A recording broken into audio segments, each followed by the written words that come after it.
Did you know your brain is actually working against your bank account? It was designed to help you survive a jungle, not manage a 401k. If you've ever wondered why saving feels like losing and spending feels like winning, you aren't lazy. You're just human. Today on Success Step, we're hacking your biology to build the wealth you deserve. The glitch in the machine. Why your brain hates saving and how to fix it. Your brain is a biological masterpiece, but it was designed for a world that no longer exists. While you are trying to navigate 401ks, high-yield savings accounts, and compound interest, your gray matter is still looking for ripe berries and dodging saber-toothed tigers. To achieve financial freedom, you don't just need a better spreadsheet. You need a deep understanding of the psychological glitches that keep you broke. 1. The evolutionary mismatch. Survival versus wealth. Your brain is built for survival, not wealth. Evolutionarily speaking, wealth didn't exist. Survival required utilizing resources as soon as they were discovered. Your brain prioritizes immediate caloric intake and safety over abstract, long-term accumulation. In the modern world, this manifests as a drive to spend rather than store. Immediate satisfaction appears more pleasurable than delayed benefits. The prefrontal cortex, the logical part of your brain, knows you need to save for retirement. However, the limbic system, the emotional center, wants that new gadget now. Because the limbic system is older and faster, instant gratification almost always wins the internal tug-of-war. Conserving finances may seem like sacrificing liberty. To your primitive brain, saving feels like deprivation. When you move money into a savings account, your brain doesn't see a growing nest egg. It sees a loss of current options, which triggers a subtle fight-or-flight response regarding your personal autonomy. 2. The chemistry of the spend. Dopamine makes spending addictive. When you click Buy Now, your brain releases dopamine, a neurotransmitter associated with the anticipation of a reward. Interestingly, the spike happens before you even own the item. Once the item arrives, the dopamine levels drop, leading to a buyer's hangover and the urge to spend again to get the next hit. Fear and stress trigger emotional spending. When you are stressed, your brain seeks self-soothing mechanisms. Spending provides a temporary sense of control and a quick chemical reward. This is why retail therapy is a real, albeit destructive, psychological phenomenon. Small purchases trick the brain into overspending. Your brain is bad at math, but great at rationalization. A $5 latte doesn't feel like a threat to your survival. However, these micro spends bypass your internal alarm systems, leading to death by 1,000 cuts for your bank account. 3. The social and environmental trap. Your environment influences your financial habits. If you walk through a mall, your brain is bombarded with visual cues designed to trigger desire. If your friends constantly eat at expensive restaurants, your brain's social mimicry kicks in, making you feel that spending at that level is necessary for safety within the tribe. Social media creates constant comparison. Humans are status-seeking animals. Social media provides a distorted view of normal consumption. When you see others' highlights, your brain perceives a lower social standing, triggering an urge to spend money to keep up and maintain your place in the social hierarchy. Advertising hacks your brain's reward system. Marketers spend billions to bypass your logic.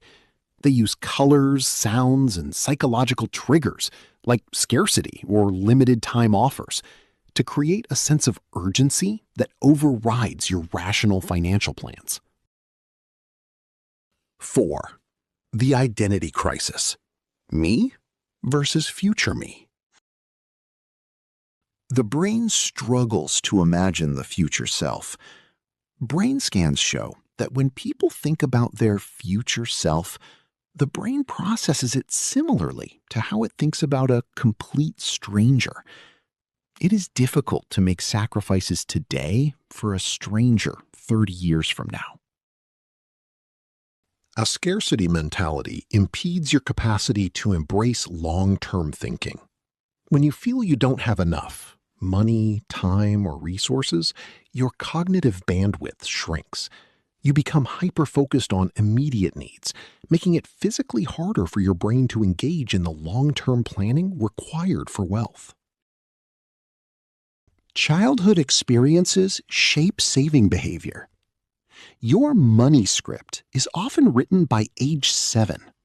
If you grew up in a household where money was a source of conflict or was spent as soon as we had it, your brain views those patterns as the blueprint for survival. 5. Why traditional budgeting fails. Why budgeting feels mentally exhausting. Budgeting requires constant use of the prefrontal cortex, the part of the brain that tires easily. This decision fatigue is why you might stick to your budget all day, but give in to a takeout order at 7 p.m. Bad money habits become automatic patterns. The brain loves efficiency. Once a behavior, like grabbing a snack at the gas station, becomes a habit, it moves to the basal ganglia, where it requires almost zero conscious thought. You aren't choosing to spend. You're operating on autopilot. Willpower alone usually fails. Willpower is a finite resource. Using discipline to fight your biology is like trying to hold your breath indefinitely. Eventually, your biological urges will win unless you change the system. 6 approaches to rewire your mind for financial achievement. Financial freedom starts with mental reprogramming. To change your bank account, you must change your self-image. You aren't someone who is trying to save. You are an investor. This shift in identity changes how the brain evaluates spending decisions. Build tiny saving habits that stick. Don't try to save $1,000 a month instantly. Start with $5. By making the habit too small to fail, you bypass the brain's fear of deprivation and build the neural pathways for consistency. Automating savings removes emotional decisions. The most efficient method of saving involves removing the human element from the equation. If the money is moved to savings before you ever see it, your brain never labels it as available resources, preventing the feeling of loss. Delayed gratification is a learnable skill. Like a muscle, your ability to wait can be trained. Practice the 24-hour rule. Wait 1 full day before any non-essential purchase. This allows the dopamine spike to subside and the prefrontal cortex to re-engage. Gamifying saving to enhance motivation. The brain loves winning. Use apps that gamify savings or set visual milestones. By turning a loss, saving, into a win, leveling up a goal, you trigger the same reward centers that usually drive spending. How rich people think differently about money. The wealthy often view money as a tool for freedom rather than a medium for consumption. They have trained their brains to find dopamine in ownership and growth rather than in the act of purchasing. Conclusion: the long-term view. Training your brain to think long-term is the ultimate life hack. By recognizing your biological biases, automating your systems, and reframing saving as a gain rather than a loss, you can move from a state of survival to a state of true financial freedom. Your brain may be built for the savannah, but with the right programming, it can master the modern world. Remember, the only error is the one you do not attempt to make. Consistency beats intensity every single time. Keep learning, keep growing, and most importantly, keep stepping. This is Success Step, and we'll see you in the next one.